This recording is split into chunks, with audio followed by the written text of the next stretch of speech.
பவதாரணி அவர்களோட காரியத்தில் பசுமாடு வந்து சாப்பிட்ருக்கு அப்படிங்கிற ஒரு செய்தி தான் இப்போ சோசியல் மீடியாவில் ரொம்பவே வைரலாக வந்துகிட்டு இருக்கு. அதை பற்றி தான் இந்த வீடியோவில் நம்ம பார்க்க போகிறோம். பவதாரணி கடந்த ஜனவரி 25 உடல்நல குறைவு காரணமாக இறந்து போயிருந்தாங்க. அவங்களோட உடல் பண்ணை போகிற வீட்டில் தான் அடக்கம் செய்யப்பட்டிருந்துச்சு. இன்னைக்கு அவங்களுக்கு 16ஆம் நாள் கருமாதி அப்படிங்கிறது தெரிய வந்திருக்கு.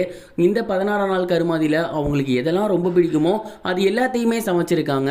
குறிப்பாக அவங்க ரொம்ப விரும்பி சாப்பிடக்கூடிய சைவ உணவுகள், அசைவ உணவுகள், அவங்களுக்கு ரொம்பவே பிடித்தமான ஸ்வீட்டுகள் அப்படின்னு சின்ன வயசுலேருந்து அவங்க விரும்பி சாப்பிட்ட அனைத்தையுமே படைச்சிருக்காங்க. இந்த 16ஆம் நாள் காரியம் பண்ணைபுர வீட்டில் தான் நடந்திருக்கு. அங்கே ரொம்பவே தடபுடலாக படையல் போட்டிருக்காங்க.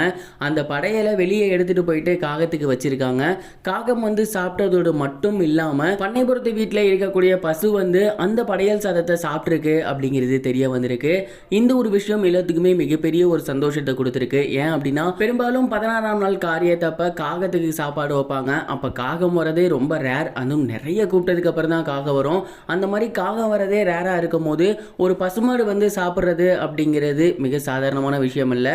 நம்மளா வாண்டடாக மாடை கூட்டி வந்து கட்டி நம்ம போய் ஊட்டிவிட்டா தான் சாப்பிடும். அதுவாக வந்து சாப்பிடாது.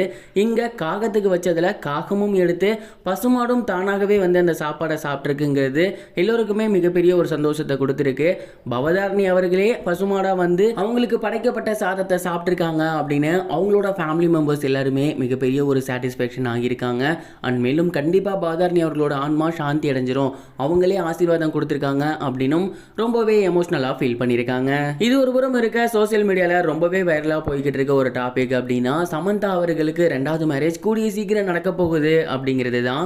சமந்தா அவர்கள் நாக சைதன்யாவை லவ் பண்ணி மேரேஜ் பண்ணிக்கிட்டாங்க. அவங்களோட மேரேஜ் லைஃப் ரொம்பவே நல்லபடியாக போய்கிட்டு இருந்துச்சு. ஆனால் ஒரு சில மிஸ் அண்டர்ஸ்டாண்டிங்கால் அவங்க 2 பேருமே பிரிஞ்சுட்டாங்க. சமந்தா அதுக்கப்புறம் படத்தில் நடிக்கிறத மட்டும்தான் கான்சென்ட்ரேட் பண்ணாங்க. இடையில அவங்களுக்கு ரொம்ப உடம்பு முடியாமையும் போயிருந்துச்சு. இப்போதான் அதிலிருந்து மீண்டு வந்து படங்கள் தொடர்ந்து நடிச்சு வந்துகிட்டு இருக்காங்க. இந்த ஒரு நிலையில சமந்தா அவர்களுக்கு 2வது மேரேஜ் பண்ணணும் அப்படின்னு அவங்களோட ஃபேமிலி மெம்பர்ஸ் ஃபோர்ஸ் பண்ணி வந்துகிட்டு இருக்காங்க. உங்களுக்கு சின்ன வயசு தான், இதுக்குள்ளேயே நீங்க இப்படியே இருந்துடாதீங்க, இன்னொருத்தரை மேரேஜ் பண்ணிக்கங்க அப்படின்னு அவங்களோட அப்பா அம்மா ஃபோர்ஸ் பண்ணி வந்துகிட்டு இருக்காங்களாமா. இன்னொரு விஷயம் என்ன அப்படின்னா சமந்தாவுமே ஒரு வாரிசு நடிகரை லவ் பண்ணி வந்துகிட்டு இருக்காங்க.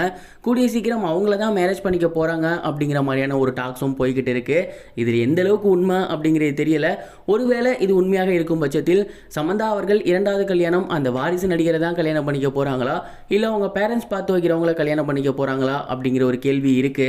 எனக்கு தெரிஞ்சு சமந்தா அவர்கள் 2வது மேரேஜ் பண்றது அப்படிங்கிறது மிகப்பெரிய ஒரு கேள்விக்குறி தான். இருந்தாலும் வலுவா இந்த டாக்ஸ் போய்கிட்டு இருக்கு. அந்த வாரிசு நடிகர் யாரா இருப்பாங்கன்னு நினைக்கிறீங்க? அந்த சமந்தா யாரை கல்யாணம் பண்ணிக்குவாங்கன்னு நினைக்கிறீங்க? உங்களோட தாட்டை கமெண்ட் பாக்ஸில் ஷேர் பண்ணுங்க. இது வரைக்கும் கனெக்டிங் டிவிக்கு சப்ஸ்கிரைப் பண்ணனா மறக்காம சப்ஸ்கிரைப் பண்ணிக்கங்க. உடனடி அப்டேட்ஸ் பெறுவதற்கு நோட்டிஃபிகேஷன் பெல்லையும் கிளிக் பண்ணிக்கங்க.